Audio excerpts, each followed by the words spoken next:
Welcome to episode 5, and we are focusing on choosing your impact color today. So this is all about committing to color. And this is so important because when you think about personalizing your space, one of the primary ways that you do that is through the use of color. Color also is one of the best ways to communicate emotion, feeling, mood, spirit, and overall intent. So selecting and choosing your impact color is extremely important for those reasons.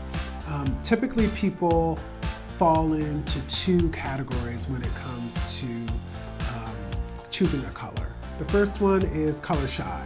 So that is the person who is a little bit scared, a little bit intimidated, not really quite sure what color to choose, often goes for beige walls, often has tons of paint chips but has not committed to one yet. So the second type of color personality, and this is where I fall into, guys, is the color confident. Okay, this is a person who is not afraid of color. This is a person who has already identified either the color or types of colors that they like, and they're okay with making a commitment. They're okay with expressing it in a very bold way. So just to repeat, there are two different types of color personalities. Either you're the color shy, meaning you're intimidated, reserved, non-committal as it relates to color, or you are like me, and you're much more confident and you embrace color, you're not shy, you're ready to commit to it, and you have identified colors that you love. It's important for you to know that colors have meaning. And this is important whether you are a color confident person or a color shy. The colors that you choose for your home will ultimately create the environment and create the experience and transfer the energy that you would like to receive. And that's really important. So for me, I'll give you a great example, blue. Blue has the ability to soothe. It's very calming. It references water, and it's something that is very relaxing.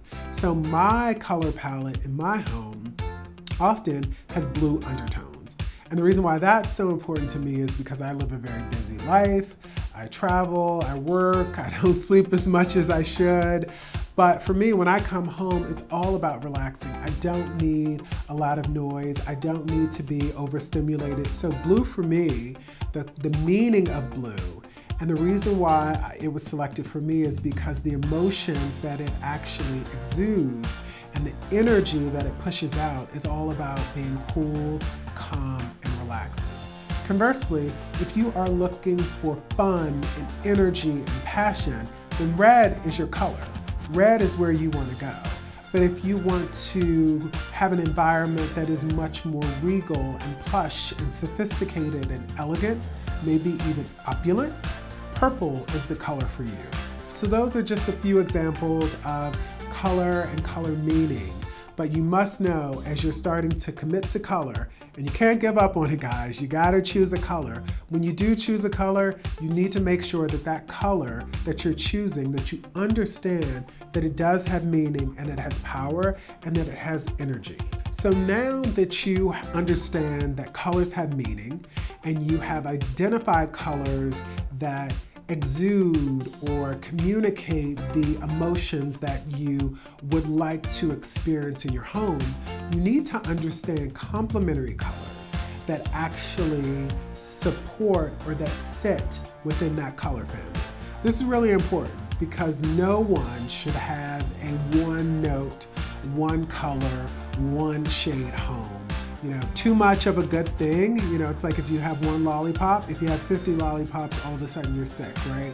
So if you have one item or two items that's navy blue, it's okay. But if you have everything in your home that's navy blue, it's gonna fall flat really quickly and you're gonna be over it. So it's really important that once you actually identify your preferred color, based off of the mood that it actually creates, you need to understand the complementary colors that actually sit and live next to it. And this is a very easy thing that you can find. You can Google it, you go to a paint store. It's basically a color wheel.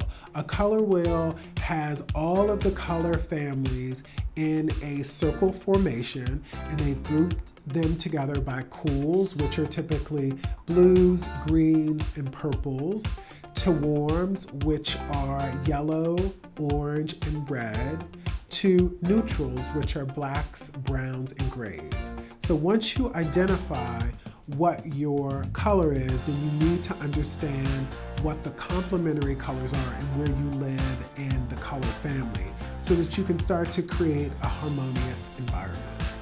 So now that you know that there are two types of color palette combinations, I'd like to share one that I use that we, meaning my industry folks, the people in the business, have used for many years. And it's actually a hybrid. It's a combination of monochromatic, which is primarily used in just a shot, just a small infusion of the complementary color. So for me, my home is primarily all shades of blue. It's what retailers, more luxury retailers typically do. There is an overriding color theme that is very clear to the customer. That color is typically used as a brand identifier. So if you think about your home being how you express yourself as a brand, the primary color that you use is your brand identifier. And then what we've used in retail is that we use an infusion, an injection of a complementary color for spontaneity and to keep the customer engaged. You actually want to make sure that your home is not completely expected. You want to make sure that there are moments of unexpected delight. Because let's face it, we're all different. We all have many layers to us. Some of us are a little bit more complex. Others of us are closet pieces of excitement, right? That's who we are. So you want to make sure that you have a moment of unexpected twist and wit, and color is a great way to do that. So my recommendation and an expert tip is to be able to merge the two together, have the base, meaning the bulk of your decorating, be monochromatic, and strategically infuse complementary colors just to add a little spark of energy and fun and personality and uniqueness to your environment. So this episode, we're talking about the commitment of color. And the commitment of color really is about understanding color psychology. Color has meaning. Color has emotion. Color has energy. And it's extremely important for you to understand the power of color as you're decorating. So if you are trying to create an environment or a room that is cool, calm, and soothing, please do not choose red, because the emotion and the mood and the energy around red is about passion. It's about being vibrant. It's about being happy. It's about being energetic. And that is completely opposite of creating a cooling environment. Conversely, if you're trying to create an environment that is sophisticated and one that is regal, then purple is your color for you. So this whole idea of psychology around color and mood and emotion is a fact, and it's actually something that happens subconscious, that we don't think of top of mind, but we actually internalize it and we experience it every day. And branding and marketers have used it for years. Album covers and CD covers have been sold off of it. There is a huge industry of people who are paid to attach branding and iconography with color to communicate the emotion that you want. Even food color has an emotion to it. I mean, it's very interesting. I'll elaborate a little bit, but if you think about drinking something that is red flavored, or I should say, if you think about drinking something that is red, you automatically and subconsciously think that it will taste like cherry or strawberry or apple, right? So it's subconsciously, the color is communicating an emotion to you, or it's communicating a message to you, and you are conversely trying to relate it back to something that you tasted before. So when you see a color, you're actually receiving and accepting emotions and moods that you have grown to know and believe from being socialized subconsciously throughout your life. And so now is your time to actually consciously choose a color to communicate and convey the emotions that you want in your personal space. So once again, this whole idea of color theory is true, and you need to know it as you start to decorate, because this is your personal space, this is your personal home, and you want to make sure that you maximize every single inch of it and that it truly represents what you want it to be.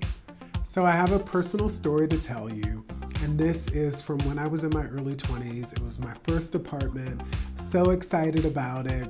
It was just really cute. Wasn't big, it was affordable. I was lucky, I actually got a corner unit, and I decided I wanted to decorate. And after I had all of my furniture in the space, I came home probably about 2 weeks later, and I looked around and I said, Eric, God, it still doesn't feel right. It doesn't feel like it's my house. And so I decided to go to Home Depot and I bought a gallon of paint. And I chose a color, a happy color. It was yellow, golden yellow. And I got a gallon of paint and I decided I'm gonna paint a wall. I'm gonna paint a wall in my living room. I just need to brighten it up. So I decided to choose a focal wall in my living room. I painted it, was happy with it, invited a friend over to my home, and the first thing they said is, oh, great space. When are you gonna be done painting? And I thought, wait, I'm done painting.